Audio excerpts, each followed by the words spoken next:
చెప్పండి బ్రదర్. అమ్మా అమ్మా ప్రార్థన చేయించాలమ్మా ప్రార్థన. ఆ, అమ్మా బ- ఆ, చెప్పండి. ప్రార్థన చేయించాలి ప్రార్థన. అదే అన్న బయట వెళ్ళారు, ఇంకా రాలేదు, వచ్చినాక చెప్తా అని చెప్పినా కదా. రాముని పేరు మీద ప్రార్థన చేయాలి. రామజన్మభూమి కడుతుండ్రు కదా. ఆ? రామజన్మభూమి ఆ, ఆ, రామజన్మభూమి ఆ, రామజన్మభూమి తయారైతుంది కదా. ఆ, ఆ, ఆ, మళ్ళా ఈయన ఉంటాడా ఆయన ఉంటాడా? ఇద్దట్లో ఎవరైనా ఒక్కలే ఉండాలి కదా. ఆ. మళ్ళీ రాముడు ఉంటాడా? మళ్ళా మన యేసు ప్రభు ఉంటాడా? దేవుడు ఎవరిని ఉంచితే వాళ్ళు ఉంటారు. ఇప్పుడు వాళ్ళేమో రాముడు దేవుడు అంటుండ్రు, మన యేసేనేమో మన దేవుడు అంటున్నాము. ఇద్దట్లో ఒక్కరే ఉండాలి కదా. ఇద్దరు ఉంటే నడవదు కదా. మళ్ళా వాళ్ళని నమ్ముకుందామా? మళ్ళీ ఇది ఇచ్చిపెట్టి మేము కూడా ఇప్పుడు అన్యులతానికి పోవాలన్నా మేము అది అడుగుదామని. ఎందుకని మీరు దేవుని నమ్ముకున్నారా? దేవుని నమ్ముకున్నాము. ఇప్పుడు నమ్మబుద్ధి అయితే లేదు. వాళ్ళందరూ మన బైబిల్ ఇజ్జత్ తీస్తున్నారు. బైబిల్ది మొత్తం బండారం అంతా బయట పెడుతున్నారు యూట్యూబ్ లో. మీరేమో ఆన్సర్ ఇస్తలేరు, మీరు జవాబిస్తలేరు. పాస్టర్ గారు జవాబిస్తలేరు, ఏ పాస్టర్ కూడా జవాబిస్తలేరు. మళ్ళీ అన్ని చర్చిలు బంద్ అయితే ఏమో అని మాకు బాధ అయ్యి మీకు చేసినామమ్మా. ఇప్పుడు రాజుగారు ఉన్నారు కదా, రాజుగారు యూట్యూబ్ చూశాను. ఆ యూట్యూబ్ లో మా జవాబు ఇవ్వకుండా పెట్టేశాడు పాస్టర్ గారు. శాంతి రాలి అని వాళ్ళ పిల్లకి ఎవరో పాంప్లెట్ ఇచ్చారంట. మన అన్యులందరూ బాధపడుతున్నారమ్మా. చేస్తున్నాడు ఆయన, కనికరించండి అయ్యా, కృప దయచేసి రండి. ఆ బిడ్డ నివసించు అన్నిట్లో మీరు ఉండండి నాయన. ఆ బిడ్డను అన్నవారు మీ స్వరూపాన్ని చూసి సహాయపడండి. ఆ బిడ్డలో ఉండే దేవుని ఆత్మనైనా ప్రేరేపణతోనైనా ముందుకు నడిపించండి. శత్రు పన్నాగాలన్నీ పారదోలండి. ఎందుకంటే మీరు అక్కడ సమీపించింది అంతండి. వాడు ఉగ్రం వలె ప్రభా గర్జించే సింహమాలు ఎతుకుతూ తిరుగుతూ ఎవరిని మింగుదని అంటున్నాడు. అలాంటి దినాలు ఉంటున్నాయినా బిడ్డకు నెమ్మది సమాధానం దయచేయి, కృప దయచేయి నాయన. ఆ బిడ్డకు వీలైతే రేపు సండే ఇక్కడికి వచ్చి కూడా సహాయపడండి. ద్వారం తెరుస్తురండి. ఎల్బీ నగర్లో ఉంటున్నాయి, అక్కడ కూడా మన సవాసాలు ఉంటున్నాయి ప్రభా. బిడ్డను ఆదరించండి, దైవ సేవకులను పంపి కనికరించండి. చక్కగా బిడ్డని వాక్యంతో నింపి నీ ఆత్మతో నింపబడే సహాయపడండి, దయపెట్టండి నాయన. అనేకులు నువ్వు ఏర్పరచుకున్న దేవుడు. తోమ కూడా నీ చేతిలో చేపెట్టి చూస్తే నేను నమ్ముతా అన్నాడు. ప్రత్యక్షమైనవు నాయన తోమకి. నేనే దేవుడిని లేచిన వాడని రుజుపించి అట్లా బిడ్డతో మీరు ఉండి సహాయపడండి అయ్యా. కృప దయచేయండి, కనికరిస్తురండి, ఆదరిస్తురండి, బలపరుస్తురండి. బంధువుల్లో కూడా కార్యం జరిగిస్తురండి. కుమారులు వాళ్ళ అన్నదమ్ములు వాళ్ళలో కూడా నీ కార్యం మీరు జరిగి సహాయపడమని బిడ్డ విశ్వాసం బలపరచమని, ఎక్కడ కూడా శత్రు దాని మీద దాడి చేయకుండా నాయన వేరే కనికరమును దయను కృపను చూపించి సాయం చేయమని యేసయ్య పరిశుద్ధమైన నామంలో ప్రార్థించి అడిగి వేడుకుంటున్నాం తండ్రి. ఆమేన్, ఆమేన్. భయపడకు నాయనా, నువ్వేం భయపడకు. సండే ఇక్కడ మా స్పెషల్ మీటింగ్ ఉంటుంది, అడ్రస్ తీసుకుని రా ఇడికి. అమ్మా ఒక్క నిమిషం అమ్మా. నాకు ఒక జవాబు ఆన్సర్ దొరుకుతలేదమ్మా. ఇది ఏసయ్య ఆమెను రాళ్లతో కొట్టినప్పుడు మీరు ముందు రాయి వేయండి తప్పు చేసిన వాళ్ళు అంటాడు కదా. తప్పు చేసిన వాళ్ళు ముందు రాయి వేయమంటాడు కదా. వాళ్ళు ఎవరు వేయకుండా వెళ్ళిపోతారు కదా. నేను తప్పు చేసిన వాళ్ళు ముందు రాయి అంటారు కదా వ్యభిచారిని. అయితే వ్యభిచారిని వేసినప్పుడు ఆయన వెళ్ళిపోయినప్పుడు నేను కూడా మిమ్మల్ని నాకు కూడా మీ మీద రాయేసే అధికారం లేదు అని అంటాడు కదమ్మా. ఈయన దేవుడైతే ఈయన పెళ్లి అయిపోయింది, ఈయన తప్పు చేశాడు అని అందరు అంటున్నారు. రాయి ఎందుకు వేయలేదు? ఒక రాయి వేస్తే అయిపోతుండే కదా. ఆమెను ఒక రాయన్ని వేసి కొట్టే ఒక రాయి వేస్తే ఈయన మంచోడు అయిపోతుండే కదా అనిపిస్తుంది. అక్కడ తప్పు జరిగిపోయింది కదమ్మా. అంటే యేసయ్య నీతిమంతుని కోసం రాలే కదా నాయనా. ఈయన ఒక రాయి వేస్తే ఎందుకు వేయలేదు? ఒక రాయి వేస్తే అయిపోతుండే కదా. ఆమెను ఒక రాయన్ని వేసి కొట్టే ఒక రాయి వేస్తే ఈయన మంచోడు అయిపోతుండే కదా అనిపిస్తుంది. అక్కడ తప్పు జరిగిపోయింది కదమ్మా. అంటే యేసయ్య నీతిమంతుని కోసం రాలే కదా నాయనా. ఈయన ఒక రాయి వేస్తే ఒక చిన్న రాయి వేస్తే సరిపోతుండే. అంటే నాలో పాపం ఉన్నవారు ఎవరు, మీలో పాపం ఉన్నవారు ఎవరు, ముందు రాయి వేయండి అంటాడు కదా. కరెక్టే. అయితే ఈయన ఒక చిన్న రాయి వేస్తే ఆమె మీద, ఈయనలో నాలో ఎవరు పాపం నిరూపిస్తారు అంటాడు కదా. అయితే నాలో ఎవరు పాపం నిరూపిస్తారు అంటాడు కదా. ఒక చిన్న రాయి ఆమె మీద ఇట్లా ప్రేమతోటి వేసినా గాని ఈయన మంచిగా అయిపోతుండే అమ్మా. ఇలాంటి బాధలన్నీ ఇప్పుడు ఏమైపోతున్నాయంటే ఈ బైబిల్లో నుంచే అన్ని దుర్మార్గాలు బయటపడుతున్నాయి. ఇప్పుడు ఆయన చిన్న రాయి ఆమె మీద వేసా గాని ఈయన పాపం చేయనట్టు, ఈయన కూడా పాపం చేసినట్టు ఒప్పుకుంటున్నాడు అక్కడ. ఇది నాకు బాధ ఏడేస్తుందంటే ఒక్కొక్కటి బండారం అంతా బయటపడుతున్నది. నేను ఏమంటున్నానంటే ఒకరితో డిస్కస్ పెట్టుకున్నాను నిన్న. పెట్టుకుంటే వాడు ఏమంటాడంటే ఆయన చిన్న రాయి అన్న ఆ దేవుడు కదా, చిన్న రాయి వేస్తే ఈయన తప్పు చేయనట్టు, ఈయనకి 2 అమ్మాయిలు ఉన్నారు, ఈయన తప్పు చేశాడు, 18 సంవత్సరాలు తప్పించుకొని పారిపోయాడు, ఆయన స్టోరీ ఇందులో రాయలేదు, ఎవరు మొక్కరని రాయలేదు, ఈయన కూడా పాపం చేసిండని ఈయన కూడా రాయలేదు ఆమె మీద, వ్యభిచారి మీద అని చెప్పి మళ్ళా నిన్న ఒక గంట సేపు డిస్కస్ అయింది ఒక ఆయనతోటి, ఒక అన్యునితోటి. అయితే ఒక చిన్న రాయి వేస్తే మనం ఇవాళ తల దించుకోకపోతుంటిమి, తల ఎత్తుకొని ఆయనను ప్రశ్నిస్తుంటిమి. అవును కదా మా యేసు ప్రభు తప్పు, నాలో ఎవరు తప్పు, నాలో తప్పు ఎవరున్నదని ఎవరు ప్రూఫ్ చేయగలుగుతారు అంటాడు కదమ్మా. నాలో పాపం ఉన్నదని, అదే నాలో ఉంది అని ఎవడు రుజువు పెస్తాడు అని దేవుడు మాట్లాడినారు కదా. ఆ మాట్లాడిన దానికి చిన్న రాయి ముక్క ఆమె మీద వేస్తే ఈయన పాపం చేయని వాడు అయిపోతుండే అమ్మా. ఇది నాకేమనిపించింది అంటే ఒక చిన్న రాయి మిస్ అయిపోయాడు, అందులో రాసేవాళ్ళు తాగి రాశారేమో అనిపించిందమ్మా. తాగి రాశారు అంటుంటారు, బాగా తాగి రాశారు, అన్ని తప్పులే ఉన్నాయి అంటారమ్మా. ఆ గజ స్తంభం ఒక జాగాలనేమో 42 ఫీట్లను రాశారంట, ఒక జాగాలనేమో 18 ఫీట్లను రాశారంట. అది నేనేమో బైబిల్ అక్కడక్కడ చదివానమ్మా, కొత్తగా నేర్చుకున్నాను కదా బైబిలు. అయితే అందులో గజ స్తంభము అనేది ఒక జాగాలో ఒక వార్తలో ఒకటి రాశారంట, ఒక వార్తలో ఒకటి రాశారంట. ఇలాంటివన్నీ వింటుంటే అన్ని తప్పులు ఎత్తుకుతుంటే ఈ మన యేసయ్య ఉన్నాడా లేదా అనిపిస్తుంటదమ్మా అప్పుడప్పుడు ఒకసారి. అట్లా సాతాను నిన్ను మోసగించలా, నీ ప్రాణం తెలవాడు పొంచి ఉంటాడు. వన్ చోటు దేవుడు ఏమన్నాడు, కలవరపడనీయకండి అని వాక్యం ఉంది. వాక్యం ఏమంటుంది, ఒక పుల్ల తీయొద్దు, ఒక పుల్ల పెట్టొద్దు అని ఉంటుంది వాక్యంలో. బాగా బైబుల్ చదవాలా. ఒక వాక్యం చదివినావు అనుకో పైన కింద ధ్యానించాలా, ప్రభువా నాతో మాట్లాడనలా, మోకాళ్ళ మీద ఉండి కన్నీళ్లు కార్చాలా, ఒంటరిగా నువ్వు ఉండి. అప్పుడు ప్రభు నీకు ప్రత్యక్షం అవుతాడు, నీతో మాట్లాడతాడు, ఇంకంతా జవాబిస్తాడు. ఎవరైనా వచ్చి మాట్లాడు, ప్రభువా నువ్వు మాట్లాడు, నాకు రాదు. ఎందుకు దేవుడు మాట్లాడితేనే నేను వచ్చిన సేవకు. విన్నావా, నేను ఎవరి మీద ఆధారపడలేదయ్యా. చెప్పిన ప్రభువా నన్ను రక్షించిన, పాపంలో శాపంలో లోకంలో నెమ్మది లేకుండా ఉంటే అన్ని ఉన్నాయి, శాంతి లేక ఉంటే నువ్వు నిజమైన దేవుడు, నేను నమ్మిన వాళ్ళు ఎంత చక్కగా ఉన్నారు, నాకు కూడా నువ్వు కావాలని నేను దేవుడిని ఎంటాడినా. అప్పుడు నాతో దేవుడు మాట్లాడిండు. నేను ఈ పుల్లనైనాను సున్ననైనాను తీయొద్దు అంటున్నారు కదమ్మా మీరు ఇప్పుడు.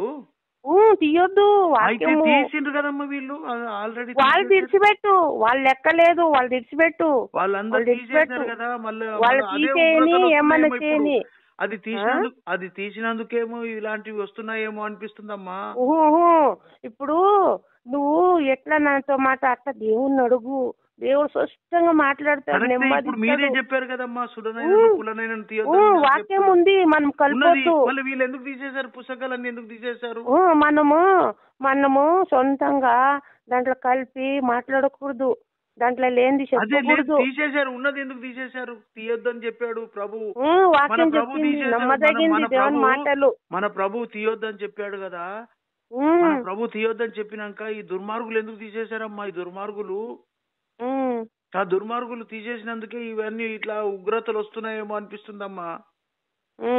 మీరు భయపడకండిగో, ఆ మణిపూర్ లో పిట్టలను కాల్చి చంపినారు. కొంతమంది మిగిలిన వాళ్ళు అయ్యా నువ్వే సాయం చేయి రోడ్డు మీద ఉండి వాళ్ళు ప్రార్థన చేస్తున్నారు, తెలిసిన అమ్మా. నిన్న ఒక అతను కలిశాడమ్మా, ఒక అతన్ని కలిసి ఇప్పుడు మన నోరుతోటి శ్రీరామ శ్రీరామ శ్రీరామ అని ఒక 100 సార్లు అంటే ఆయనకి ఆ రోమాలు నిక్కుపొడుచుకొని ఆయనకు ఏమైపోయిందంట, ఆయనకు ఒక కొండంత బలం వచ్చేసి ఆయనకు ఇక్కడ లేని పనులన్నీ అయిపోతున్నాయంట వాళ్ళ ఇంట్లో. వాళ్ళ ఇంట్లో అన్ని పనులు అయిపోతున్నాయంట శ్రీరామ శ్రీరామ అని ఆయన. అది ఎందుకంటే సాతాను ఏం చేసింది తెలుసా, ఇప్పుడు దేవుడు 2000 సంవత్సరం అయిపోయింది కదా, ఇప్పటికే దేవుడు వస్తాడని చెప్తానే ఉన్నారు కదా, ఇప్పుడు దేవుడు వచ్చేస్తున్నాడు. ఇప్పుడు వాడేం చేస్తాడంటే వాడిని పాతాళంలా శత్రు సాతాను లూసిఫర్ని పైనుండి కింద పడేసింది కదా ఆనాడు దేవుడు. ఆడిప్పుడు ఉద్యమిసి అట్లా రకరకాల అవతారం ఎత్తి వాడు ఏమైనా చేస్తాడు అనమాట. అయితే దేవుని వాక్యం ఏముంది, లోక పాతాల దోరలు నా ఎదుట నిల్వ చాలను అని దేవుని వాక్యం ఉంది. దేవుడు శక్తిమంతుడు ఏమంటాడు తెలుసా, లోకంలో ఉండేవానికంటే నీలో ఉండేవాడు గొప్పవాడని వాక్యం ఉంది.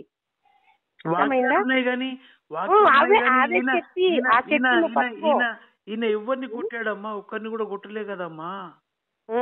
ఈయన ఒక్కరిని కొట్టలేదు, ఒక్కరిని చంపలేదు. ఈయన వాక్యాలు ఉన్నాయి, ఈయన సర్వమంతుడు అని ఉన్నది కానీ చేతలలో లేవు కదా, మన ఏసే చేతలలో లేవు కదా. ఇప్పుడు నువ్వేమన్నాలే ఆ 2 మాటలు ఎత్తి ప్రార్థన చేసుకుని మనసులో, ప్రభువా మీరు ఇట్లా చెప్పారు కదయ్యా, నువ్వు నన్ను బలపరచు, ఇట్లా వేరే వాళ్ళు వచ్చి నన్ను అడిగినప్పుడు నీవే మాట్లాడు, నీ నోట్లో నా మాటలు ఉంచుతానే ఉంది దేవుని వాక్యం. మీరు పాస్టర్ అమ్మనా అమ్మ? పాస్టర్ అమ్మనే. అట్లనా? మళ్ళా వీళ్ళు నిన్న ఒక ఆయన వీడియో పెట్టాడు, మనకు ఆదివారకు మనకు అధికారం ఇవ్వలేదు, మనకు మోసే అధికారం ఇవ్వలేదు పాస్టర్ అమ్మ చేయడానికి, ఆడవాళ్ళందరూ వచ్చి లిఫ్టిక్లు పెట్టుకొని ఈ ప్రార్థన చేస్తున్నాడు అని మన వాళ్ళే, మన పాస్టర్లే ఆడవాళ్లకు ఇది పాస్టర్ అమ్మాయి అధికారం లేదు అని అంటున్నాడు. అదే బోధ అంటే పుల్పిట్ మీద ఎక్కి ఆడోళ్ళు బోధ చేయకూడదు. బోధ అంటే వాళ్ళు అధికారం అంటే ఇప్పుడు పాస్టర్లు ఉండి చేస్తారు కదా, ఆ పని చేయకూడదు. సిస్టర్స్ ఏం చేయాలా, భర్తలకు లోబడి ఉండాలా. దేవుడు శిరస్సు సంఘానికి, ఆ శిరస్సు కింద పాస్టర్లు, వాళ్ళ కింద మేము ఆడోళ్ళు. అయితే దేవుని మాటలు చెప్పొచ్చు కదా. మిరియాము ఆ రోజు మోసే ఒక్కడే కదా, మిరియాముని మళ్ళా వాళ్ళ అన్నని ఇద్దరిని దేవుడు మోసేకి తోడిచ్చినాడు కదా. మిరియాం స్త్రీలందరినీ నడిపించింది కదా, గానం చేసింది కదా, చేసిందా లేదా? అది ఒకటమ్మా నాకు చిన్నది ఒకటి. ఇప్పుడు ఎక్కడికి పోయినా, ఆంధ్రలో తెలంగాణలో ఎక్కడ పోయినా గానీ అన్ని ఒక కిల్లి కొట్టోడు, ఒక షాపు వాడు రెఫరెన్స్ తో సహా చెప్తున్నారమ్మా. ఇలా అలవాటు అయిపోయింది ఏందమ్మా అందరికి. రెఫరెన్స్ అన్యులు 16:16లో తిరుగుడ్రాయి కట్టి యేసు ప్రభు నమ్మకపోతే సముద్రంలో పడేయమంటున్నారు, మళ్ళీ మీరు అందరు పడేయాలి కదా మమ్మల్ని అంటున్నారు. అంత రిఫరెన్స్ లతో సహా చెప్తున్నారు వాళ్ళు అన్యులు. అవును వాళ్ళు 16:16లో ఉన్నది అంటున్నారు, రిఫరెన్స్ లో సహా చెప్తున్నారు. ఎక్కడ పడితే అక్కడ మన బైబిల్ ను ఎలాగ వాడుకుంటున్నారంటే వీళ్ళందరూ ప్రచారం చేస్తున్నారు. గోపి అంట, తర్వాత ఈయన ఏం పేరు యాక్టర్ రాజు అంట, తర్వాత వీళ్ళందరూ ఏం ప్రశ్నిస్తున్నారంటే మీరు ప్రశ్నించండి, నాతో డిబేట్ చేయండి, మీరు అందరు నిలబడతలేరు, ఈ పుస్తకం మంచిది కాదు, మీరందరూ కలిసి ఇదంతా మీరు ఆ బైబిల్ చదివిన వాళ్ళంతా దళిద్రులు వీళ్ళందరూ దళిద్రులు అయిపోయారు, మన దేశానికి దరిద్రం పట్టుకున్నది. అది ఎప్పుడైతే వదిలిపెడతామో మనం రామ జన్మభూమి ఇప్పుడు అవుతుంది కదా, రామ జన్మభూమి అయినప్పుడు వదిలేస్తే దేవుడు మాట విను. వాడు ఊరేస్తున్నాడు కదా, వాడు మోడీ ఆయనే కదా ఇవన్నీ చేస్తుండేది. ఆయన అమ్మ ఒక్క నిమిషం, ఇంకోటి ముచ్చట చెప్పిండి నిన్న. ఆయనంట ఆంజనేయ స్వామి అంట అమ్మా, ఆయన ఆంజనేయ స్వామి అంట. ఆయన రామ జన్మభూమి ఇప్పుడు ఆంజనేయ స్వామి రాముని గుడి కడుతున్నాడు కదా, ఆయన ఆంజనేయ స్వామి అంట. ఆయన ఆంజనేయ స్వామి గుడి కడుతున్నాడు కదా, ఈ హనుమంతుడి రూపంలో ఆంజనేయ స్వామి ఉన్నాడంట. ఎవరు? మోదీ. ఆయన భార్యను కూడా పెళ్లి చేసుకోకుండా, ఆయనను ముట్టుకోకుండా, భార్యను ముట్టుకోకుండా ఆయన వచ్చి ఇవన్నీ చేస్తున్నాడంటే ఇప్పుడు కాకినాడలో డీజిల్ పెట్రోల్ అన్ని వెళ్తున్నాయంట. ఇప్పుడు లిథియం అని వెళ్ళిందంట. కాశ్మీర్లో లిథియం వెళ్ళింది. మన దేశం అంట ఇప్పుడు విశ్వగురువు అవుతుందంట. నిన్న ఒక ఆయన చెప్తున్నాడు, విశ్వగురువు అవుతుంది, ఇండియా ఫస్ట్ అవుతుంది, అన్ని దేశాలు తిరుగుతున్నాడు. హనుమంతుడు ఎట్లయితే ప్రపంచం అంతా తిరిగిండో, సంజీవ్ పర్వతం ఎత్తుకొచ్చిండో, ఇట్లా ఈ మోడీ అన్ని దేశాలు తిరిగి అన్ని తీసుకొస్తున్నాడు, అందరిని కలుపుకుంటున్నాడు. ఈయన ఆంజనేయ స్వామి అంటున్నారు అందరూ. అన్యులు ఏమంటున్నారంటే ఆంజనేయ స్వామి ఉంటాడు కదమ్మా, అదే అదే అదే అయితే ఆంజనేయ స్వామి రూపంలో వచ్చాడు. ఇది మీరు గ్రహిస్తలేరు. ఆయన వచ్చినప్పటి నుండి మన దేశం 5వ స్థానంలో ఉన్న దేశం 3వ స్థానంలోకి వచ్చింది. ఇంకొక 30 సంవత్సరాలలో ప్రపంచం అంతా ఫస్ట్ గా అవుతుంది. ఈయన హనుమంతుడు, ఈ రామాయణము మహాభారతాలు అన్ని జరిగాయి. కావాలంటే మీరు చూసుకోండి. ఇప్పుడు 22 తారీఖు నాడు అయోధ్యలో రాముడు వెలుస్తాడు. వెలిచిన తర్వాత మీరు అన్ని ఇక్కడ బైబిల్ అంతా ఎవరు చదవరు, అన్ని చర్చిలన్నీ బంద్ అవుతాయి అంటాడమ్మా. చర్చిలన్నీ బంద్ అయిపోతాయి, అందరు కలిసి రామజన్మ భూమిలో పాల్గొంటారు. అందరు అన్యులు అయిపోతారు. ఇక్కడ ఉన్న వాళ్ళు ఇండియాలో షూట్ కాదు ఈ బుక్. ఈ బయట దేశం వాళ్ళే అన్ని చర్చిలు అమ్మేస్తున్నారు, ఇవన్నీ చర్చిలన్నీ అమ్మేస్తున్నారు. ఈ చర్చిలన్నీ చదివి ఆ బైబిలే శత్రువు, బైబిలే శత్రువు, బైబిలే దొంగతనం బయట పెడుతుంటది, అక్కడనే ఉంటది మంచి, అక్కడనే ఉంటది చెడు, ఇవన్నీ బైబిల్లే దొరుకుతున్నాయి, ఎక్కడో అవసరం లేదు వెతకడానికి అంటున్నాడు. అంటే నేనేమన్నానంటే ఈయన ఆంజనేయ స్వామి మళ్ళా నరేంద్ర మోడీ అయితే అన్ని మంచి పనులు చేస్తే మళ్ళీ అందరికి చేయాలి కదా, మళ్ళీ అన్యులకు కూడా చేయాలి కదా, ఈ యేసుక్రీస్తు వాళ్ళకు కూడా చేయాలి కదా. అంటే యేసుక్రీస్తు వాళ్ళని కూడా వాళ్ళు ఏమన్నారంట, వాళ్ళు ఎవరు ఈ నరేంద్ర మోడీ ఏమన్నాడంట, ఈ దేశాన్ని పారిపోమ్మని ఏమన్నాడంట ఆయన. ఈ క్రైస్తవం మొత్తం పెరిగిపోతే మనం మొత్తం చంపేస్తారు ఈ ఇండియాలో, క్రైస్తవం పెరగనియొద్దు అంటాడు. అన్యులను పెరిగిస్తే ఇక్కడ దేశాల్లో మన ఒకటే దేశం ఉంది, ఈ భారతదేశము, తెలిసి మీరు అందులో మారారు అని నన్ను 1 గంట సేపు నన్ను ఏమన్నాడంటే, మీరు మంచిగా ఉన్నవారు అందులోకి పోయారు, ఇప్పుడు నీకు చూడు ఎంత మంది నీకు అన్నదమ్ములు రానియట్లేదు, నీకు బంధువులు రానియట్లేదు, నువ్వు ఒక్క యేసయ్యని నమ్ముకుని నువ్వు ఎక్కడ కాకుండా అయిపోయినావు, నీ బతుకు ఎక్కడ కాకుండా అయిపోయింది, నిన్ను ఎక్కడ కాకుండా చేసేసాడు ఆ దేవుడు. ఈ క్రీస్తులో పోయే వాళ్ళందరికీ బాధలేంట. క్రైస్తవం అంటేనే ఏడుపంటమ్మా, క్రైస్తవం అంటే ఏడుపంట ఇంగ్లీష్ లో. క్రైస్తవం అంటే ఏడుపంట ఏడుపు కొట్టే వాళ్ళు. ఆనందం ఉండదంట. ఆనందము అంటే మనం అన్యులు ఎట్లా ఆనందపడతారో అట్లా ఆనందపడరంట. ఆడవాళ్ళు గాని మగవాళ్ళు గాని